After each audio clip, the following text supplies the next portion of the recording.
Bismillahirrahmanirrahim.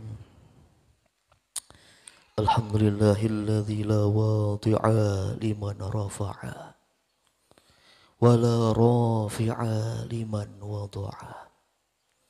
Allahumma salli wa sallim wa barik ala sayyidina Muhammad khairil wara wa ala alihi wa sahbihi ahli sidqi wal wafa.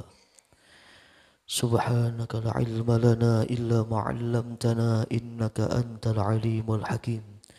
Wala hawla wala quwwata illa billahil aliyyil azim.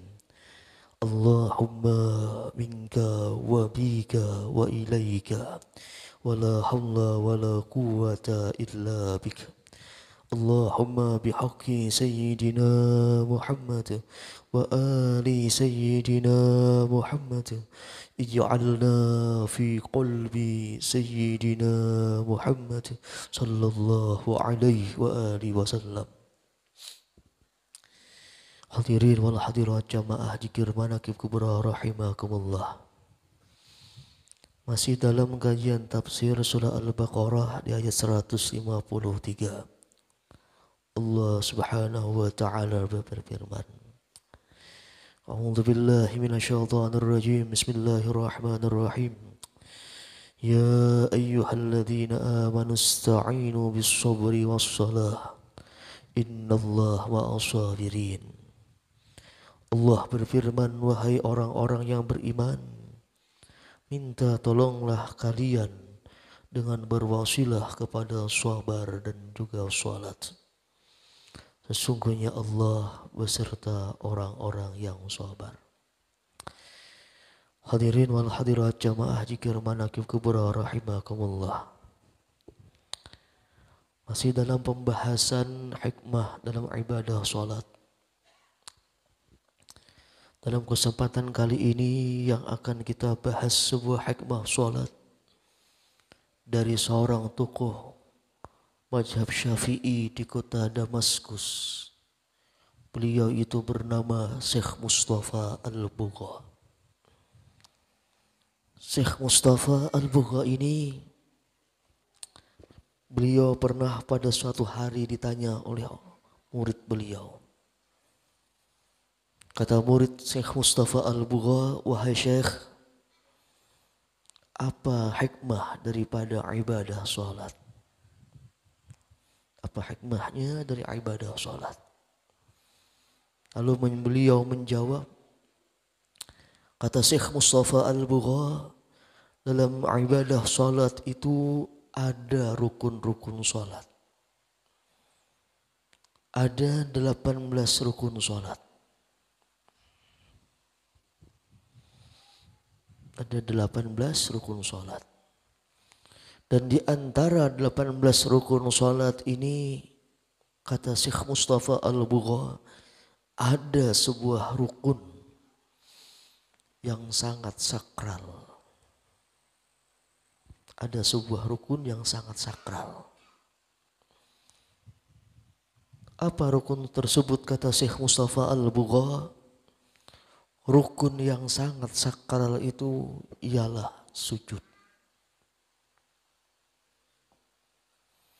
Ialah sujud. 18 rukun. Satu rukun yang sangat sakral ialah sujud. Kenapa Syekh Mustafa Al-Bugha mengatakan demikian? Karena kata beliau, dalam sujud itu adalah posisi terendah. Dalam sujud itu adalah posisi terendah yang paling rendah manusia. Dalam sujud itu adalah posisi terendah yang paling rendah. Karena kata beliau, ketika sujud itu anggota tubuh yang sangat dimuliakan kebanyakan manusia ialah wajahnya itu harus menyentuh lantai atau tanah. Karena ketika sujud, kata beliau, anggota tubuh yang kebanyakan manusia sangat memuliakannya, sangat merawatnya, ialah wajahnya itu harus menyentuh tanah. atau menyentuh lantai. Nah, disinilah kata beliau posisi terendah yang paling rendahnya dari seorang manusia ialah ketika mereka sujud. Hadirin wal hadirat jamaah zikir manaqib kubra rahimakumullah. Manusia ini dengan Allah Subhanahu wa taala itu sudah sangat dekat. Dalam surah Qaf Allah berfirman, nahnu aqrabu min hablil warid. Kata Allah, kami itu sangat dekat, lebih dekat daripada urat lehernya dengan lehernya. Dalam surah Qaf Allah sangat jelas mengatakan bahwa manusia itu aqrabu, lebih dekat. Nahnu aqrabu min hablil warid. Kami ini sangat dekat dari urat leher dengan lehernya. Namun dalam sebuah hadis dari Abu Hurairah radhiyallahu an, Rasulullah sallallahu alaihi wasallam pernah bersabda, kata Rasulullah, aqrabu ma yakunul abdu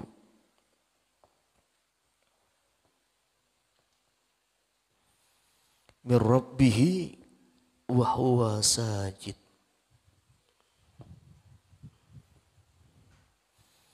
Dalam sebuah hadis Rasulullah pernah bersabda, apa kata beliau? Sepaling dekat seseorang dengan Tuhannya itu ialah ketika sujud. Di luar sujud kita itu sudah sangat dekat, bahkan lebih dekat daripada urat leher dengan lehernya. Dan ketika kita sujud, Rasulullah menyatakan lagi lebih dekat lagi seorang hamba dengan Tuhannya ialah ketika dia sujud. Lebih dekat lagi daripada hablil warid. Apa kata Rasulullah? Fa'aksirud doa. Perbanyaklah berdoa ketika sujud. Fa'aksirud doa.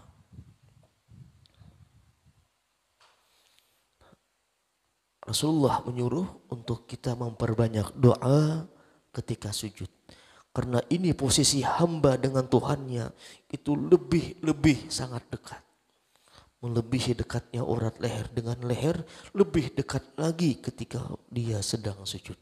Fa'aksirud doa, perbanyak doa. Hadirin wal hadirat jamaah zikir manaqib kubra rahimakumullah. Banyak dalam beberapa hadis Rasulullah sallallahu alaihi wasallam itu menyebutkan doa-doa yang beliau baca ketika sujud. Di antaranya riwayat istri beliau Aisyah radhiyallahu an, Nabi itu kalau sujud beliau berdoa, Subhanak wa bihamdik astaghfiruk wa atubu ilaik. Riwayat istri Rasulullah sallallahu alaihi wasallam Sayyidina Aisyah radhiyallahu an, Nabi itu ketika sujud memperbanyak doa, Subhanak wa bihamdik astaghfiruka wa atubu ilaik. Maha suci engkau ya Allah, dengan memuji engkau dan aku memohon ampun, aku bertaubat kepada engkau. Jadi Rasulullah kata Sayyidina Aisyah memperbanyak doa ini ketika sujud. Bihamdik astaghfiruka wa atubu ilaik. Ini doa Rasulullah yang beliau baca, beliau perbanyak ketika sujud. Bahkan tidak terhitung berapa kali beliau berdoa dengan doa ini. Subhanak wa bihamdik astaghfiruka wa atubu ilaik. Riwayat Sayyidatuna Aisyah radhiyallahu an. Ada lagi riwayat daripada Abu Hurairah radhiyallahu an, Nabi itu berdoa astaghfiruka.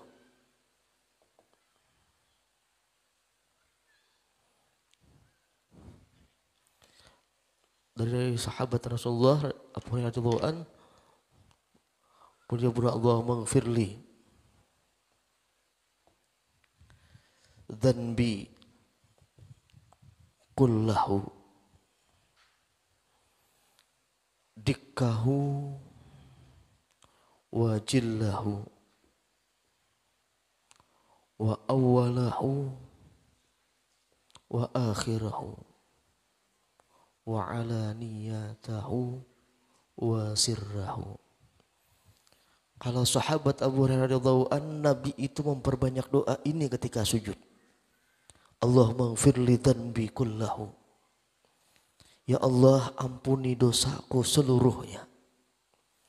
Dikkahu, yang kecil-kecilnya dosa, wajillahu, yang besar-besarnya dosa, wa awalahu, awalnya dosa, wa akhirahu, akhirnya dosa, wa alaniyatahu, yang nampak daripada dosa, wa sirrahu, dan yang tersembunyi daripada dosa.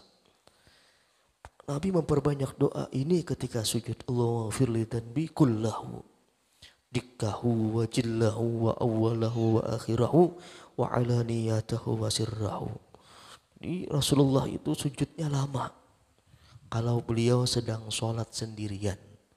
Kalau beliau sholat berjamaah, beliau itu sujudnya itu biasa-biasa saja. Karena beliau khawatir di belakang beliau ada orang yang sedang tua renta, sedang sibuk. Tapi kalau beliau sujud sendirian, beliau sholat sendirian, sujudnya beliau itu sangat lama. Dan beliau itu membaca doa-doa ketika beliau sujud. Di antaranya, Allahumma firli dzanbi kullahu, dikkahu, wajillahu, wa awalahu, wa akhirahu, wa alaniyatahu, wa sirrahu. Yang pendek, subhanak wa bihamdik, astaghfiruka wa atubu ilaik. Ini banyak lagi riwayat-riwayat lain, Rasulullah itu sujudnya sangat lama. Kalau beliau sholat sendirian, beliau sujudnya sangat lama. Hadirin wal hadirat jamaah zikir manaqib kubra rahimakumullah. Lalu kata Syekh Mustafa Al-Bughalagi bahwa anggota sujud itu nantinya akan sangat bercahaya di akhirat nantinya. Ini kata beliau, kata Syekh Mustafa Al-Bugha, anggota sujud di akhirat nanti akan sangat bercahaya. Akan sangat bercahaya. Anggota-anggota sujud ketika kita sujud itu di akhirat nanti memancarkan cahaya yang begitu terang benderang. Berbicara tentang wajah, sujud itu menundukkan wajah kita ke lantai atau ke tanah.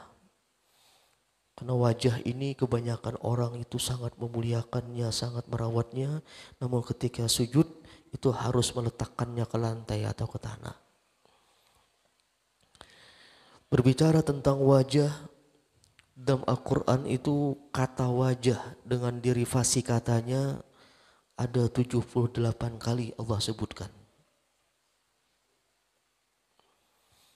Kata wajah dalam Al-Quran beserta derivasi katanya ada 78 kali Allah menyebut kata wajah. Dan wajah ini jangan diartikan cuma sekedar wajah zahir. Karena wajah ini ada yang zahir dan ada yang batin.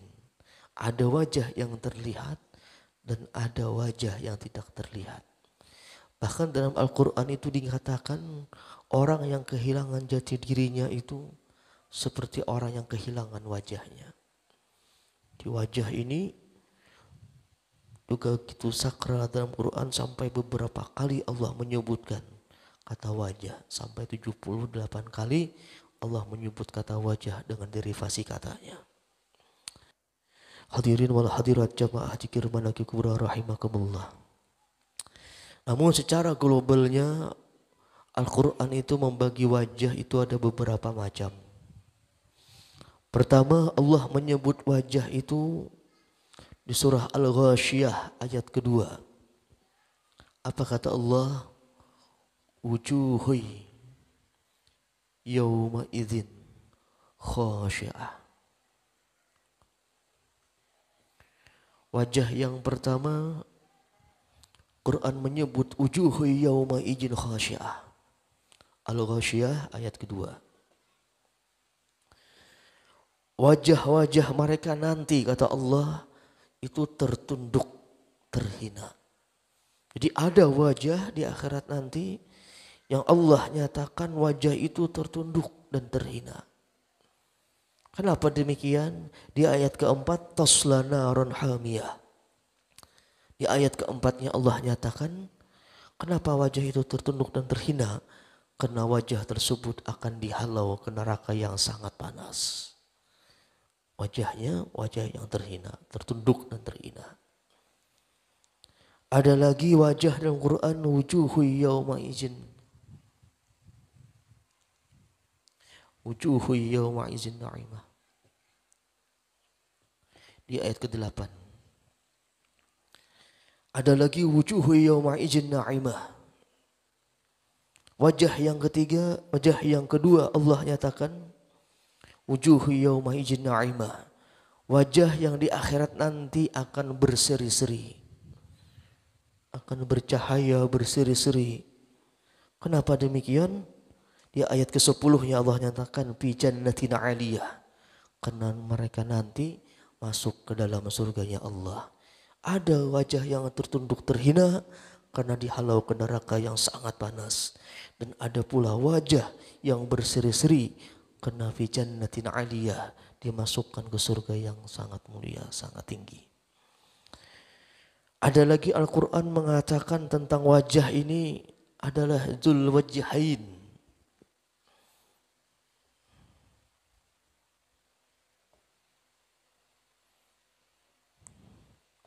Orang yang memiliki dua wajah. Ada Quran menyebut tentang perihal orang yang memiliki dua wajah. Al-Baqarah ayat 14.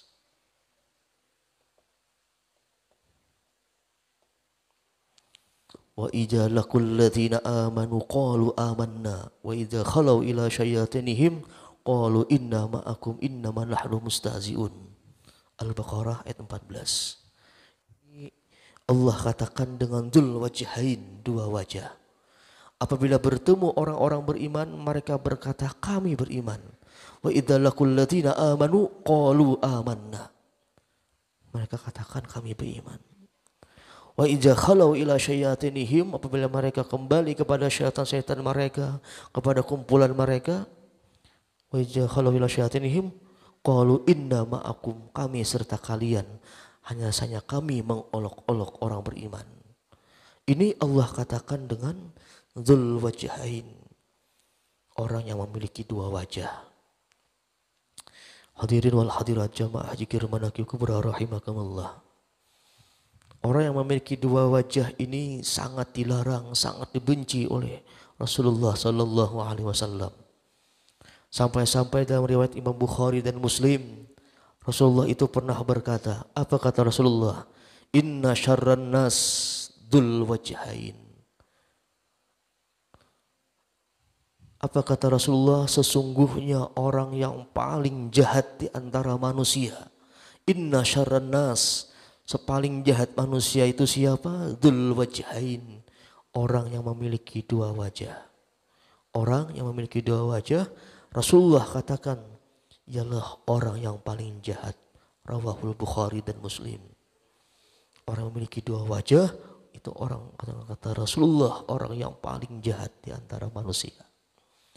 Ada lagi riwayat Abu Dawud, Rasulullah pernah mengatakan, man kana lahu wajhani fid dunya kana lahu yaumal qiyamah lisanani min nar. Apa kata Rasulullah? Barang siapa memiliki dua wajah dalam dunia, man kana lahu wajhani fid dunya, barang siapa memiliki dua wajah dalam dunia, kana lahu yaumal qiyamah lisanani min nar. Di akhirat nanti orang yang memiliki dua wajah dalam dunia, Allah berikan dua lidah daripada api neraka. Na'udzubillah, summa na'udzubillah. Allah berikan orang tersebut dua lidah daripada api neraka. Ini bahayanya orang yang memiliki dzul wajhain atau memiliki dua wajah. Rasulullah sangat membenci.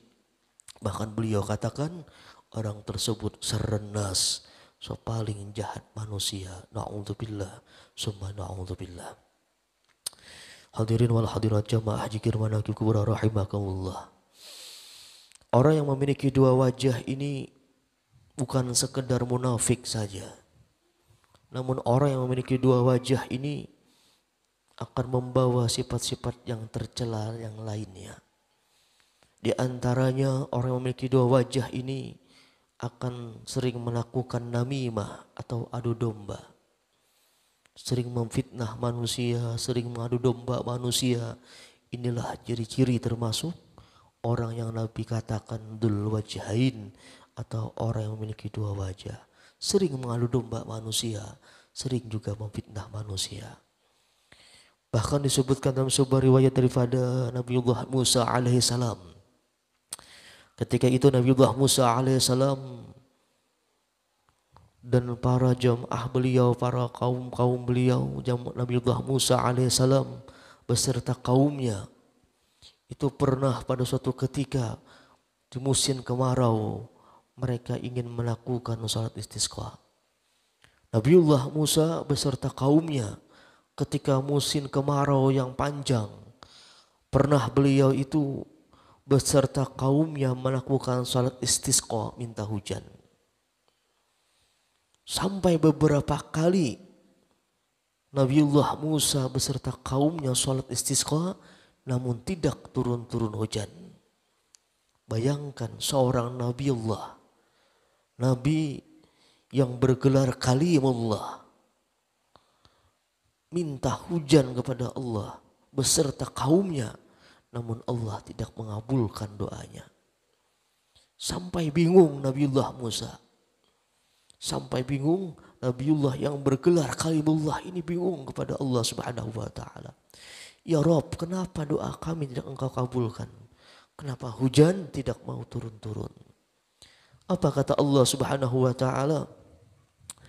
Aku, kata Allah, tidak akan mengabulkan doa engkau dan juga kaummu, karena ada di antara kaummu itu seseorang yang suka mengadu domba manusia. Karena ada salah seorang di antara kaummu itu orang yang suka memfitnah, mengadu domba manusia.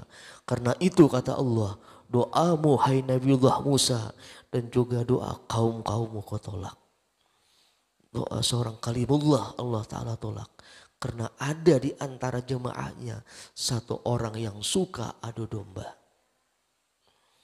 Lalu Nabiullah Musa bertanya lagi, ya Rob, siapa orang tersebut agar kami usir dari sini? Namun Allah Subhanahu wa taala tidak menjawabnya.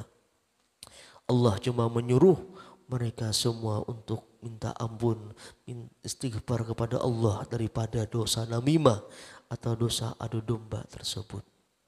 Allah tutupi keaiban kaumnya itu. Allah cuma menyuruh secara globalnya, kalian semua, kata Allah, beristighfarlah, minta ampunlah daripada dosa adu domba. Setelah mereka semua istighfar, bertaubat daripada dosa namimah, lalu Allah Subhanahu wa taala menurunkan hujan ketika itu juga. Inilah bahayanya dosa namimah, sehingga bisa tertolaknya doa seorang Kalimullah.